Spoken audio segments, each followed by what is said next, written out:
Okay everybody, Brandon Parker back again with another tutorial. I've been on Facebook this weekend and people have been asking me some more Photoshop questions, so guess what this video is going to be on? A Photoshop tutorial. Yep. As you can see on my desktop background right now, you can see that this is a custom wallpaper I did it myself. It's a lot better and it's pretty neat. It comes in really nice quality. It's not too bad. There's a little bit of mistakes with it, kind of the lighting a little bit, but I manipulated it enough to be even and to make it look like that, look like it belongs, and it looks pretty nice. It's not too bad. If you really want it to be way better than what this is right now, make sure that lighting is pretty even.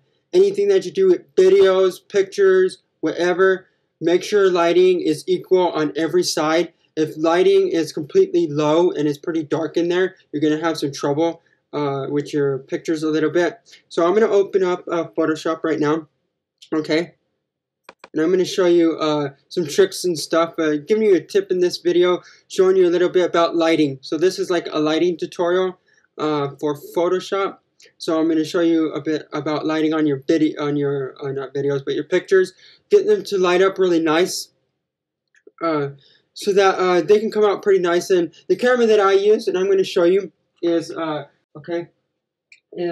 me get it, my Nikon camera. This is opening up right here, my Nikon. Okay, right down here, this camera is pretty nice. It's a Nikon D5100, so it's a D5100, and it's a pretty nice Nikon. And this is what I used to do this nice sweet picture. And because lighting was not all too bad, it was a little bit, I did this in my garage, so lighting was kind of not totally even, was kind of off on certain parts of the garage. But I got it to come out pretty nice. I brought up the brightness and the contrast of the photo to make it come out pretty nice and like it's meant to look like that. Even though I kind of messed up a little bit with the lighting. You should have like a light kit of some kind. Go like to like Lowe's, Home Depots, and get those work lights. They should work pretty nice. Anything you're trying to do with green screening, Photoshop, making videos, and you want to put yourself on a different background, make sure you get that kind of light, because I think it comes pretty nice if you use those lights. It'll help you to get more even lighting. And if lighting is not way too dark and it's pretty close to even, if you don't have those lights, you don't go to Lowe's or Home Depots to get those lights, or somewhere where they actually do like pictures or video lighting, whatever. Because me, I'm in film school at the Colorado Film School up in Denver, Colorado, which is located in Aurora, Denver, Colorado. Okay, so I'm going to show you, okay, what I'm going to do is I'm going to open up a new, and what I'm going to do is for wallpapers that I do is I usually do this in like 1400, okay, by 900. I mean not 1400 by 900. Well, I guess you could, because that's the resolution of my Mac is most. But I would do this to be safe on all computers by 1200. Okay, do this. All right, and then what you're gonna want to do, actually cancel that because my settings changed. Let's go to just default Photoshop size. Okay, and then what we're gonna do here is we're gonna go to bring this down, and what I'm gonna do is I'm just gonna go to image, and I'm gonna go to size, image size. Then I'm gonna go to 1920 by 1200. Okay, that's the size. It's at 100%. Make sure you want to put the view to like 50%, and it'll come out like this. Okay, because for some reason my Photoshop keeps wanting to reset itself or something. I don't know. Something's happening with it. So I just did it that way, but I still was able to get this size. Okay, 1920 by 1200. And what we're going to want to do is open up the pictures that we want to do, and I'm going to show you some lighting. I'm going to go to open. I mean, not new. So click new, file, open. Okay. And what I'm going to do is, let's see, go to, oh, there it was. Nikon pictures of myself from my Nikon camera. Okay, and these are got like 20 different pictures of myself. Okay, there they are. Okay, and the one that I actually used in the wallpaper that you see on my desktop, I used this one right here. Okay, and I have iPhoto, which is for Mac. So what I did, because lighting was a little down, I brought it up in iPhoto, brought the sharpness of it in iPhoto before I threw it in Photoshop, see how much I could do, so I don't have to do too much in Photoshop. And because it was a little bit dark, and I would show you the total original, but I already changed it in iPhoto, so this is pretty much what you'll see here as I'm going to throw it inside of Photoshop. So this is what I did. Okay, and you can kind of see the make sure it's completely pointing to the background. And because I have it to the full size of the settings inside the Nikon camera, my D5100. Okay, right here. I made it to come in as big as possible, so when I drag it in here, the quality doesn't get distorted when I try to resize it into the wallpaper size that I like is 1920 by 1200.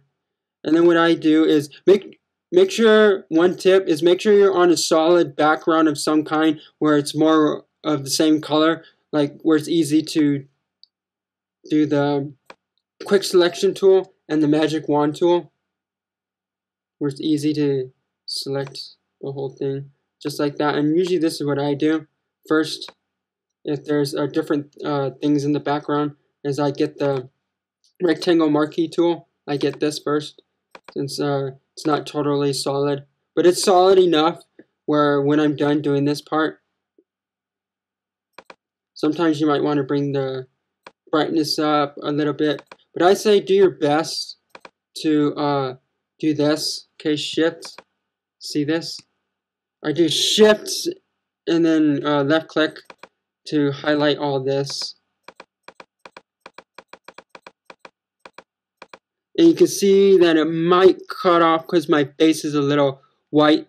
That's why I say make sure your face is not too bright. So you're going to kind of want to play around with it a little bit.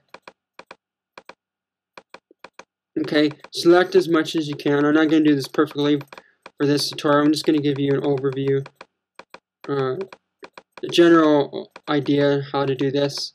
Okay, make sure all the lighting is, like I said, even. So this is a lot easier. Since the lighting was a little off and not totally even here, I'm going to take a little bit for me to do this. So make sure you get everywhere. Don't make sure nothing's like, see, you might want to get it off of my face a little bit there. I might need to see right in here. Okay, right there. You can see you're going to want to get inside the gun. Make sure, because it's still the garage door showing right there. Make sure you get inside this little triangle part of the gun. Right there. If you're holding a gun like this, something similar, make sure you get right inside the finger trigger, because you can still see the garage door there. Make sure. Okay, make sure you get the whole floor. Keep going. And it should be pretty even. You might want to play around with the tolerance. I say, since it's on 20, keep it on 30 to start off with. Always keep it on 30 to start off with, because that's the best to start off with. I think the default setting is like 32. I just leave it at 30, because I think 30 works best for most backgrounds that I've played around with so far since I've used Photoshop. And I'm so good at Photoshop because I've been playing around with Photoshop for almost 4 years now. I've been into Photoshop. I started when Photoshop was on CS3. Back in 2008 when it was still on CS3. And almost getting ready to go on CS4. And then right when it went on CS4, I pretty much got a Mac at that time. Okay, right down in here, and I'm just gonna pause this video and come back and show you when all this is, when I'm cut myself out to match the white background. Okay, that's what I have now. I use the magic wand tool. I got myself out of there. Use the eraser a little bit to get myself out of there pretty nice and as close as perfect as possible. There's a little bit of a mistake of it being kind of yellow with my hair a little bit. A yellowish greenish is showing. I don't know why. It's the way the background was already. That's just how it came up. Sometimes that'll happen. You might want to take another picture or something, or you can just play around with the colors a little bit, the background, get it to blend in, kind of like what I did on my desktop wallpaper right here on my desktop. You can see right there, you can see right there, you can see it's a little bit yellow, and I kind of blended in when I added the different brushes that I have. So brushes help too if you download different brushes. So I'll put links in the description to get the nice brushes. And the background that I was using was like a road. So this is what I use. So let's go to open. And I have many different textures that I found. Just search it in Google. And I have, I'll put a link in the description to some textures that I collected. It's not going to be all of them because I have so many. I'll just give you like a few. I uploaded it on 4Shared. I have a 4Shared account, and I uploaded there to share certain things. And you can get some textures. I'll go to textures and backgrounds, and I'll show you that dark road. Sorry about my external hard drive, it's a little slow. I need to get a new one actually, because it seems like it wants to die out or something, and I'm getting nervous about it. So they're only like $100 to get an external hard drive now. They're getting a lot cheaper since when I got this. It's like $150. They're going a lot more down in price. And this is the background that I used. I kind of gave it a little bit of a blur because when you resize it a little bit, I think it comes in kind of bad. What I do is I drag that down there so that it's behind, and I stand in front of it. See, I kind of had to play around with it a little bit because you see my face it's white like that because it's bright right there on my face a little bit. So you're gonna have to play around with your background. Whatever, depending on what brushes you have, you can add something, a cool design that's white. That will be right there. So I'll go to right here. I'll go to this in white. And what I did is, if I can find it, that brush, just go to my brushes, and that one, exact one that I had. So I had to reload these on here again because for some reason they reset it itself when I was making this wallpaper before I did this tutorial. Let's see if I can find it. It kind of looked like it was a grungy type, it almost looked like a ribbon design with it, but it was kind of grungy. It looked pretty neat. So you can get like grunge brushes, something like this maybe. Yeah, I had something like this. Or, yeah, I used something like this, try this. If you like that design there, or if you like this is like kind of like a debris, something shattering right there. You can add that to blend it in if you like that. Just since my face is pretty white, I'm gonna do this whole thing. I'm just gonna play around with like that right there. This might look a little cool, having that like that, and it kind of blends in a little bit. You just gotta play around with all the brushes you have, smash them together, and see I had I think it was, which one was it? This or no? See, I have a bunch of different brushes that are pretty similar. Or if you like that kind of a brush, it depends on what you download. You're just gonna have to play with what different ones that you download, and I'll put them all on in the description box below. And you can go to the websites, the 2 top websites that I like. You can download them, and what you do is when you download them, okay, I'll go to Photoshop, hide Photoshop, and what you do when you download them is you go to your wherever it's located. It'd be programs on Windows, and it'd be Photoshop. The folder would be in Adobe, and then you go to Photoshop, CS5, or whichever one you have. On Mac, it's going to be in your applications. It's going to be in a fancy folder called PS. It says Adobe Photoshop. And you can go there, and then you can go to your presets and go to brushes. And all these files right here, they're in .abr. Throw these, when you download them on the website, throw these inside the brushes folder in your presets. And throw all of these. I have a lot, as you can see. Probably have like over like 150 different sets that come with like 20, 35, how many ever they come with, whoever created these. A bunch of people create these, and they're pretty free. All of them are free, pretty much. I never had to pay for any of these. Depending on where you're getting it from, they might charge you, but most that I came across, they're pretty much for free. And then this is what you see here is what I did. And then I'll go back in there, and then you just play around with the different brushes. This is like a kind of like a lightning a little bit. It's like a lightning strike, a glow. I have like smokes to do like a smoke. You can get smoke brushes. This is like for smoke, so that looks pretty sweet there. So I'm going to undo, get rid of this that I did there, and put this smoke. And you might have to adjust the size of the smoke. It might come in a little fuzzy right there. And also what I did is the last tutorial that I did on Photoshop, it was on actions. So I have different actions, and I'll put a link to that video, and you can check out how to do actions. So I'll show you how to do actions in that video, and how to change colors in your photos, how to get them to look pretty nice, pretty sweet, different colors to get them to blend together. And that's pretty much it on this tutorial, playing around with that a little bit. Make sure lighting is pretty even. You can go to your images, and we'll go to the one with me right here. And I'll go to images, adjust brightness and contrast, play around with it a little bit.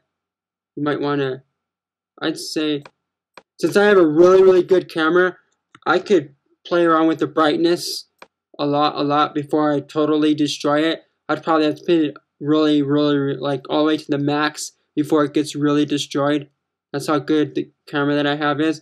And again, the camera that I have is a Nikon D5100. It's a pretty nice camera. The reason why I went with the Nikon, because a lot of people like to use the Canon T3Is and all that. I could have got that if I wanted it, but I decided to give Nikon a chance. A lot of people overlook them, and I heard it's really good for durability, and good on quality, because it's able to, if you drop it by accident and it breaks or something, or it's not going to break as easy. Well, of course it's going to break, but if you drop it really hard. But if you drop it just a little bit, it won't break as easy as the T3i would, or the 60D, any of the Canons. And the three that I know of on the Canons is the T3i, the 60D, and the 770. So those are the three different good Canon ones. And the Nikons that I like are, so far I like the Nikon D5100, the one that I have, and that's pretty sweet. There's different Nikons, but I say the best on Nikon so far is the D5100, and I think there's like a 3001 or something. But the only one that where I bought it from was selling was the D5100, and it came pretty good quality. The camera that I was checking out at the film school before I bought this camera was the HMC40 Panasonic, and it was pretty crappy. I liked the quality that it dished out, but sometimes the lighting, it made it look really blue, and it was uneven, hard to keep the settings the way you wanted it. And this camera, the Nikon D5100, does pretty nice. It does pretty good, about the same as HMC40, but I say it's a bit better in quality because on lighting a little bit, and you can see right here, playing around with this. I'll put it all the way back to 50. 50 is pretty good because right there you see. Make sure lighting's pretty even, and that's pretty much it on this video. What I did, and I just added another texture for this. I played around with different brushes that I have, and I threw them there. So and then the text that I used was a text that I downloaded. I'll put a link in the description for that if you want to find some cool text, if you don't know where to get cool fonts. one font place that I go to is dafont.com. Is DAFONT, dafont.com. So that's a pretty neat place to get fonts for both Mac and Windows, depending on what operating system you have. They have a lot of fonts that work both with Mac and Windows. And that's it in this tutorial. Thanks for checking out this video. Thanks for giving it a thumbs up. It helps me a lot when you give me a thumbs up. Don't require you to give me a thumbs up, but it really helps me out when you do.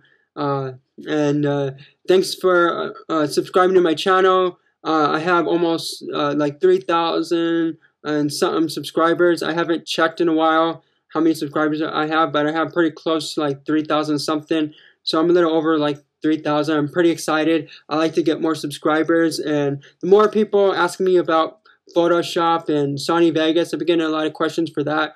Just to let you know, that's not all I know is Photoshop and Sony Vegas. I know more than that. I'm a Mac user, and I do stuff on Windows, and I know FL Studio, I know Logic Pro, different programs. So just ask me what questions you have, and if I have the program, I'll do a tutorial on it. Right now on my Mac, I have let's see, I have Soundtrack Pro, I have Logic Pro, I have RealFlow, I have Cinema 4D, I have Final Cut Pro 7. I'm going to do tutorials on Final Cut 10 this summer. So starting next month, I'm going to do Final Cut 10 because Final Cut 7 is outdated, and I like Final Cut 7 better than Final Cut 10, but I'm going to give Final Cut 10 another chance and do tutorials on it. And then Motion, I'm going to start doing tutorials on this next month and all summer long. And then I'm going to do more Windows tutorials. So whatever Windows programs you want me to do tutorials on, let me know, and I'll get those programs if I don't have them. Because a lot of my subscribers are Windows users, and I know I have a Mac, and it sounds like mostly I'm going to be doing Mac tutorials, but that's not what I'm going to do. I'm going to continue to do both Mac and Windows only. I would no other Linux or anything else, just Mac and Windows, because that's mostly what people have anyways. So that's what I'm going to stick with doing tutorials on. And that's it. See you later. Don't forget to check out my second channel is for random other videos and videos that I shot at the film school so far. It's Spinock. So check me out there. I'll put a link at the end of the video to check out my last video that I did there. And then I got a third channel that I'm going to do more gaming videos this summer. I'm going to do some on Gotham City Imposters. I'm going to do some on Modern Warfare. I'm going to do some on classic games, and because mostly what I'm going to do there is more classic games, a little bit mixed in with some new ones like Modern Warfare 3, Modern Warfare 2, Black Ops a little bit. I haven't done much there. I just got a few that I did a few months back, and I just stopped doing it for a while because I got really busy with the film school and stuff. So that's what I'm going to be doing this summer, a lot more tutorials. So be on the lookout for more tutorials and everything that I'm going to be doing this summer. So if you got all your questions for whatever software, and if I don't have it, because a lot of programs I have are mostly for Mac, but if I don't have it on Windows, I'll try to get it and do tutorials on it. I'm going to start doing like Adobe Premiere tutorials, even though I don't really use Adobe Premiere because I like Final Cut 7. That's what I've been using. And like I said, I'm going to do Final Cut 10, even though I don't like that. I'm still going to do that. And I'm going to do Adobe Premiere because I want to just do tutorials on different things. And since I already have Adobe Premiere Pro, because I got the Master Collection of CS5, and I heard there's going to be a Photoshop 6 coming out. So I think they're coming out with the Master Collection CS6. So this might be the last tutorial that I do in CS5. So I'm going to probably, the next one might be on Photoshop CS6 and everything Adobe on CS6 coming out. I think it's coming out at the end of this month. For sure it'll be out sometime in May. So be on the lookout for that as well. And that's it. See you later. And that's it. Come.